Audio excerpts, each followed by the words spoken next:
Hey guys, we've got a very robust presentation here that I really felt compelled to share. This is really important stuff on the national economy and how it relates to the housing market. And we've been getting tons and tons of questions about how the market is and what's going on with interest rates and inflation and all of things and how they all play into it. And what we found is that most people don't really understand how all of these things tie together. So I figured, I know this is going to be long, but this is one that you want to save and be able to watch for later, because this is going to explain a whole bunch of stuff as we've seen it kind of hit in the real estate market over the last year. So let me dive on in here. Okay, so here we're going to look at the US numbers. So we're looking at national numbers, not just Arizona. And we're gonna break it on down here for you with some really great graphs. So if you're gonna geek out on numbers and graphs with me, then let's do that. So we can look at the first one here, which is home sales. So we can see the pink line here is gonna be our average number of home sales, and this is millions, right? So we're looking at 4.1 million homes sold last year, and they're projecting 4.3. So 4.1 is right about what the normal average is, but you can see how many home sales we've had over the last decade trying to make up for what happened here. So this year it's projected to be, in 2024, it's projected to be a little bit better than last year. Last year, unit-wise, we were down about 30 to 40%, depending on where you were in the country, on transaction count, not necessarily volume. And so we can look at that one in a couple of slides, apparently. So here's our monthly home sales. So you can see the trajectory 2022 as interest rates started climbing. That really affected the speed of the market with the number of transactions we were seeing. Then 2023, interest rates got a little bit better, so more sales came out, and then they started getting worse again and we started dwindling back down. So this was where rates were about almost 8%. So it really, really threw the brakes on the market. So home prices. So let's talk, this is the actual price of the homes that people were paying. So here, Great Recession, right? We were 24% above the 4% annual inflation trend line. That's what we see on average as far as inflation goes in the real estate market. We like a nice, healthy 4% trajectory. So the teal line there is what 4% would look like. So you can see we went way above, 24% above. That's where the crash happened, and we dropped way below. So the last decade, we've been trying to get back to where we should be as far as that trend line and affordability. So you can see 2021, we jumped over it. 2022, we were over it. 2023 got calmed down, and 2024 should also we should start to see this come back and that trend line start to hit. So you can see 24% bubble, 10%, not quite a bubble. So, but there is going to be pressure on that to bring that guy back down. Here is our annual appreciation for homes. So in this 10-year period, inflation was right at that 4% mark, right, from 1990 to 2000. 01 to 05, we were high at almost 9%, which is where we were building that bubble. And then here's the Great Recession, where we lost 4% a year on average for those 5 years. Then here was our rebuilding period when we were 6.5% every year. And then here's our COVID era where things got a little wild at 12.5. So the last 2 years, we've come back down to 1.6. So you can see we're on a correcting trajectory again to get back to that 4% trend line. And again, these are national numbers. Locally, things look a little bit different. And we could talk about that in another long video that dives really deep into the Arizona market. This is purely national numbers, so keep that in mind. Here's our historical appreciation. So you can see this is 1959, right? You can see where we were going there. Here's the oil crisis. What do we have here? These are the 80s, the savings and loan crisis. Here's the housing bubble, the Great Recession, and then here's COVID. So you can see what the appreciation looked like in certain moments, like March 2022, 21% appreciation. We all felt that one, right? February 09, we all felt that one at negative 13% appreciation. But for the most part, you know, what goes up comes down. Keep note of that, and what goes down will come up. So you can already see it. We're coming there with these interest rates. So here's our market volume. So we talked about we're very low on units, but you can see we're the third highest year for volume last year, even though we were way low on units and sitting, you know, close to the average. So our market volume at just over $2 trillion in volume, we're expected to do a little bit better than that, as prices you saw are going to be appreciating, just not by a lot. So they're also talking about the number of agents that are in the market. So you can see we have 1.6 million agents in the marketplace right here in 2022. And our agent count back here was 1.36 million. So they're, you know, we've been growing as an industry. So for inflation adjusted here, we have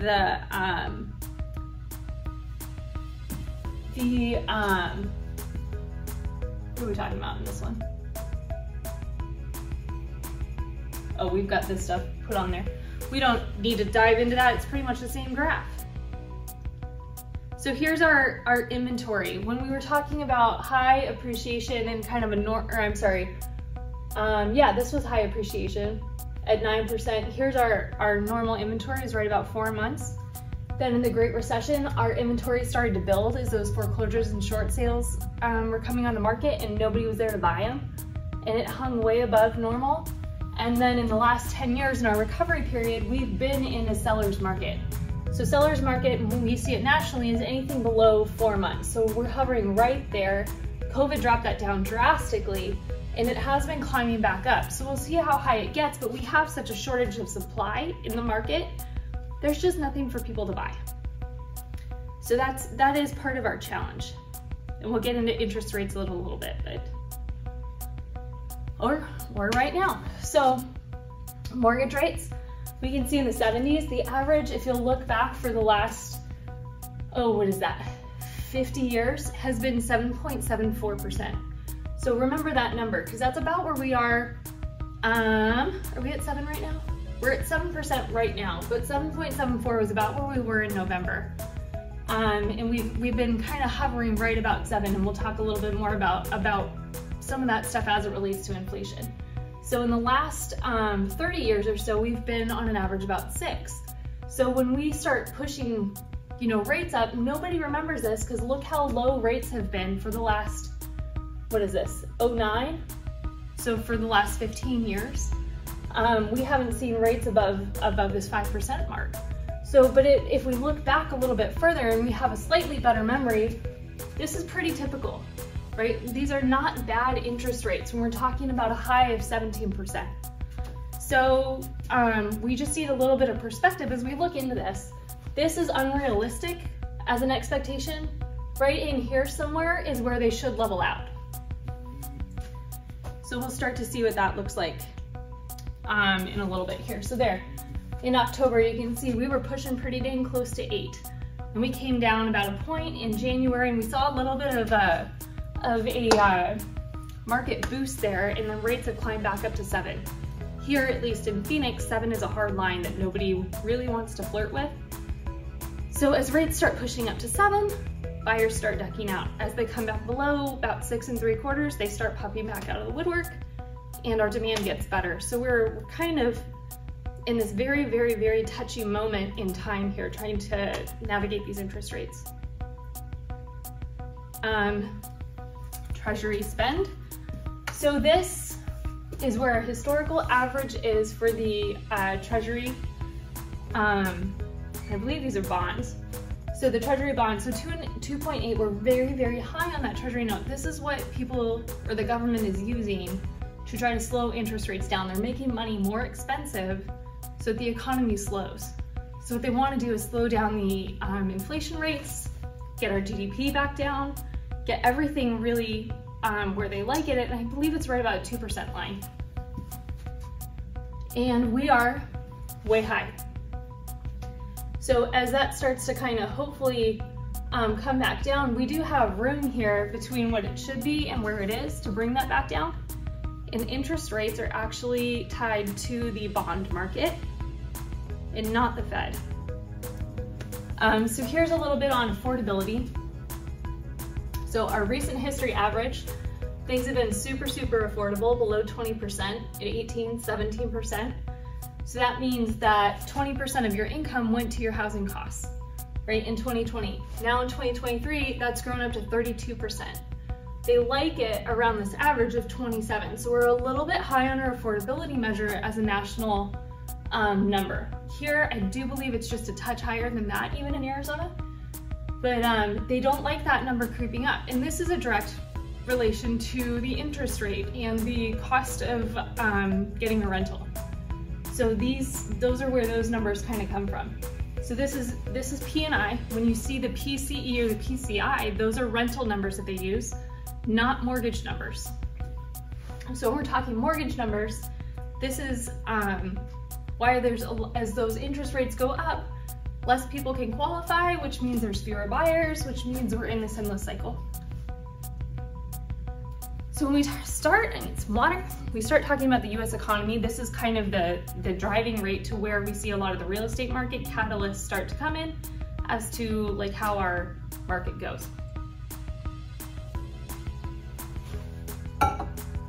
So GDP. So they like it to be right about that 2% line. Like this is healthy for the US, right? 2020 COVID, we dropped. We all remember that. 2021 with everybody incentivized, we spiked. So this is what they were trying to stop. This is part of that inflation causing, goods are cheap, everybody has money, they're going out to go buy stuff. So we got that under control and they want it right about 2. So this part looks good, right? They've kind of fixed that part. So we break it down into quarters, right? This was too high, but these other ones are okay. That's where they want it. Now we look at this versus home sales. We see home sales are yellow, right? We see the, excuse me, when the market comes down for home sales, we see the GDP actually decline with it. So here, GDP drops, home sales drop, GDP drops, home sales drop. GDP is declining, home sales decline. This is it's kind of a delayed factor there, but this drops, that drops. So you can see they are tied together. This was a big drop. We're waiting to see what this will do. So that GDP growth is not reflective of what the real estate market is doing at this point in time. Our unemployment numbers, they want this number to actually be pushed up towards 5. So 4.5 to 5 is where they want that unemployment number to be able to say that our economy is where they want it without pushing into a recession. So this is recession, right? 1990s, these were highs as part of a recession. We don't want those numbers. We want it to be right about 4, maybe 5. And you'll start to hear some of these things, and I don't know if you've realized it yet. This says that we're super, super strong. They need to slow us down more, which means they're going to force a recession. Some of these other ones are already showing that we are there in some industries, and it's going to either go hit harder, or they're hoping for that smooth glide right in, or what are they calling it? A soft landing. Who knows what it's actually going to be, but if we do cruise into a soft landing, these will go a little bit higher, which would be great. Once we actually get into a full-blown recession, we'll see interest rates plummet because they've overcorrected. Now they will need to stimulate the economy and get people back out behind. So there's a whole bunch of different things that that kind of play into this depending on how the market responds to each little tweak that they're doing. Oops. So here's this historically, right? So we go 1980s, 1990s, this is the dot-com stuff, right? This is the Great Recession, here's COVID, and now we're way back down, recovered, almost as low as it's ever been, still. So here monthly, we have gotten a little bit higher from these lows at 3.4, 3.5, back up at 3.7, 3.9, but we're holding very steady. So they do want that number to start creeping back up. Personal savings rate, this is interesting. So historically, think of your parents, right? Baby boomers, what is it? The silent generation ahead of them, those guys are savers, right? Think of what they lived through in World War II, the Great Depression, all of that. Those guys are big time savers. Then here comes the financial crisis where everybody loses all their money, right? Nobody's saving. There was no money to be saved. Then here's our recovery and people started learning again and saving again. Here's COVID. Here's when everybody got free money. People were saving it because they didn't have anywhere to spend it. Well, the world opened up again and they're spending it. So we have very, very low savings rates, lower than average, which isn't really great right now. So we're kind of watching that number. It's headed back up the right way, but we'll be kind of paying attention. Here's that CPI that we were talking about. The target again is 2%, right, for your CPI. Hopefully they'll be cruising right down in here for a soft landing, but we'll see. So the CPI is your rent and not your mortgage. So it's the rent payments that go into this. It is a little bit delayed, but this is way too high. It needs to be right about here. Hopefully we get there by the end of the year. So if we can get inflation down, rates will then respond and they won't need to slow the economy down anymore. It'll be cruising wherever they want it. So this inflation number in the CPI was really what kind of launched those higher interest rates and everything like that. So you can see when it started right here, 2021 to 2022. Oops. This is fascinating and I hope you can see it. This is the inflation from 2000 when everything was at zero, right, to 2023 and what now costs way more. So hospital services at the very, very top have gone up 238% in the last 23 years. I don't know how many of you guys have had a hospital bill lately. We have. Those are ungodly. Next is college tuition and fees. That's gone up 177%. College textbooks, 130. Medical care services, 123. Child care, 123%. However, the fun piece about care, wages have actually gone up 93%. So the things that you're actually getting a better deal for, food and beverage right there with it. Housing has only gone up 88%. New cars have gone up 25%. Household furnishings, 15%. Clothing has hardly changed at all. Cell phone has become cheaper, 37% less. Computer software, 72% less. Toys, 72% less. And TVs, 97% less. So if you're into buying these things, you're getting smoking deals right now where people are getting in trouble or a lot of their monthly expenditures are on the top half with student loans, with childcare, with medical bills, things like that. Those have risen exponentially, more so than hourly wages. So here is, was that 4? Okay. So here's the feeling in the market, right? Consumer sentiment. So January 2019, we were chugging along, strong market. February 2020, 100, we dropped 30 points overnight for COVID, right? Then things are starting to get better. The world's starting to open up again. We're back up to 85. And then the inflation metrics start going off the chart and consumer sentiment dives to 50%.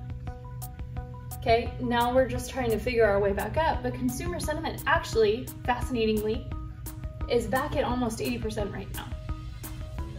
So people are confident in the market, even with all of this stuff going on.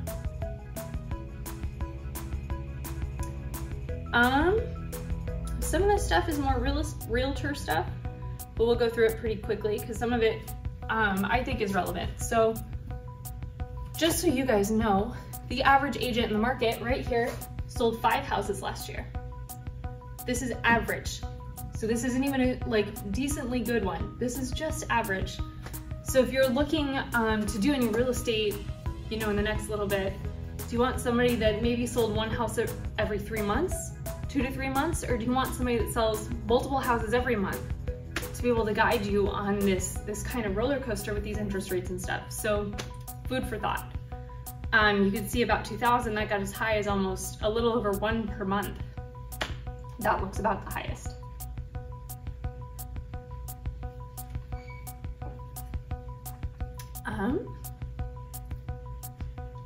So because houses cost more, those 5 deals are sitting just a touch over $2.5 million. So each deal that these guys are selling are actually decent deals at $500,000 or more. And then this is kind of interesting. So this is monthly in the last 2 years, the number of listings that have had price drops. So as the market cooled with those higher interest rates, people were chasing the market to get those buyers' attention at a price that would cause them to make an offer. So we got as high as 61% here in October, as rates were about 8%. Then through the holidays, it came down, right? And then here we go again. I'm sorry, this was a year before. Here's where rates were at 8%, but it still did it right again, right? And then as rates eased, the price reduction stopped. And people can sit there for a minute and, you know, get back to normal real estate with slightly better interest in the market. So right now, our price reductions are definitely higher than 16%. It's looking more like this kind of year again so far for the start. So new listings in 2022, we got $5.4 million, or I'm sorry, 5.4 million new listings, and in 2023 we're at 4.8 million. Slightly interesting, right? We were down 30%. That's not a 30% drop. It's about a 10% drop in the new listings that were hitting the market. So you'd think there would be a surplus, but there's not. Here's the distressed sales, because this is what a recession and a housing bubble looks like. These are foreclosures, these are short sales. Together combined, that's over 25, maybe 35% of the market. Fast forward, 1%, 2%. This is not a market that's in trouble, that's pending doom. This still means that real estate is a safe bet. Nobody's losing their house. So even with prices declining in some places, look at the number of homes that are underwater compared to Great Recession, right? 24% of all mortgages were underwater in 2011. We're less than 2% of mortgages underwater for the end of 2023. And the average is 6%. So this is not, you know, anything that we're really watching, but here, this is something that we're kind of watching, right? Credit, Great Recession got super, super tight, hard to get a loan, all those loans bouncing. They have to rewrite all of their lending guidelines. Then it has to get easier. It hasn't been super easy, but it was easier than COVID. They made it challenging to get a loan again because they were uncertain of what was going on. Then it got easier again, and now it's getting challenging again. So with the higher interest rates, they're raising some credit scores, they're doing some of those things, and so they are tightening up their lending guidelines again. So for us to kind of break things loose as the interest rates stay high, hopefully we can see some more loosening. I don't like that trajectory there, making it harder for people to buy houses. So, new home starts. This is where a lot of our supply shortages have come in across the country. Our long-term average, we sit at right about 1 million new home starts every year. So what this means is new permits pulled for a new home to be built from the ground up. So in the bubble, we were, you know, $700,000 permits too many based on the historic average. And then you can see we sat with too many houses, then way not enough. And now there's this big gap in the housing supply of these houses that were never built. So this is really why we have a supply challenge right now, because even though the market did not warrant this. Houses were still being formed. Children were still being born. People were still moving to the country and needed a place to live, and they weren't being built.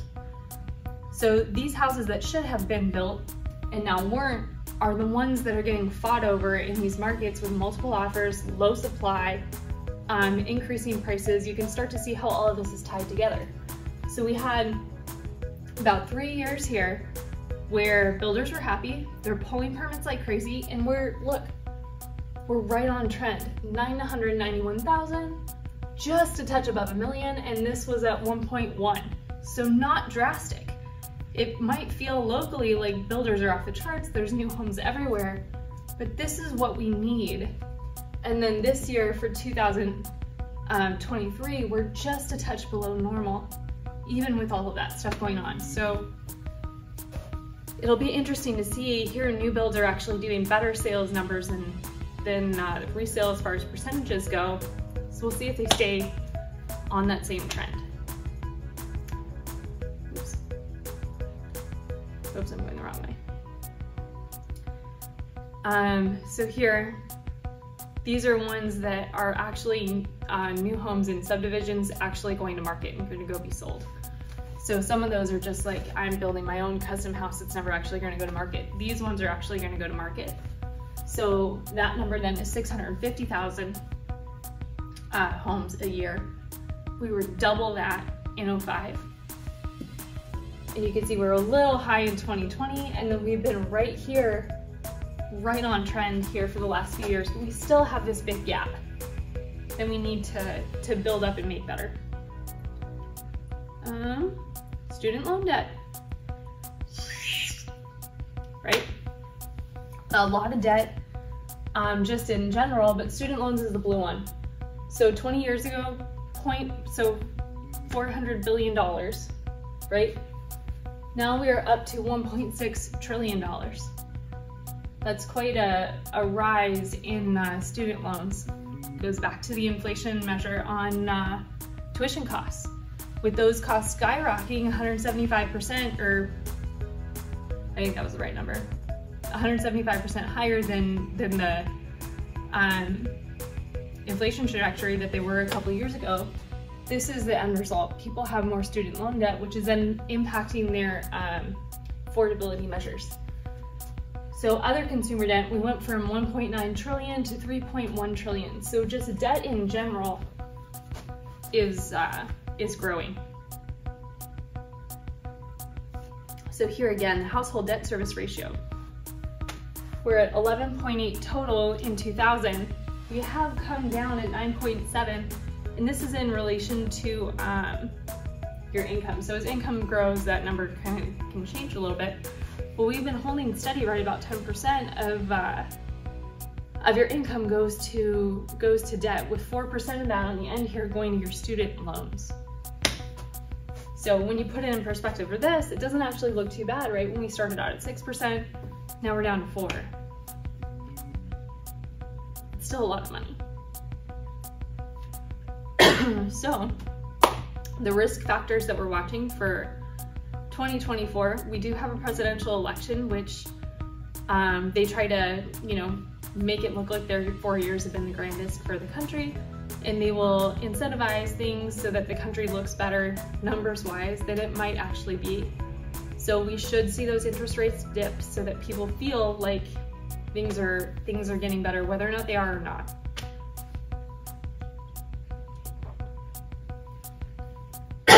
Excuse me. We still have the war with Ukraine going on. So there's some indirect and direct impacts that will have on the supply chain just because of the location where it is, grain, exported from that country, all kinds of stuff like that. Commercial real estate operates very, very differently with the way that they do loans. A lot of those loans will be resetting. Well, we're kind of watching some of that stuff. So that might have a grander impact on the economy as a whole rather than the residential side. But we can get into a little bit more of that later if you guys want to know. Just send me a message on the commercial side. Then natural disasters and severe weather events. What was the last big flood they were seeing? I can't remember, $2 billion or something like that went to immediate relief for just a couple of these last floods. There's a lot of weather events that just seem to be hitting the coastlines a little bit more severely, like the random big waves in California that we saw about a month or two ago. You know, so kind of some of these things that we haven't really seen, and the impact that that has is kind of like a trickle-down effect. It's going to impact a lot more than you think, as far as just the damage that happened in the one building. So the luxury market, let's talk luxury. The world's wealthy.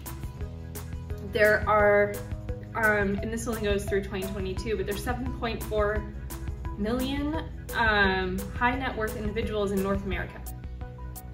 So total wealth of those high net worth individuals in North America is $25.6 trillion in 2022. So in the last 10 years, let's just go 10 years, it's 12.7 trillion and 3.7 million high net worth individuals. So that has doubled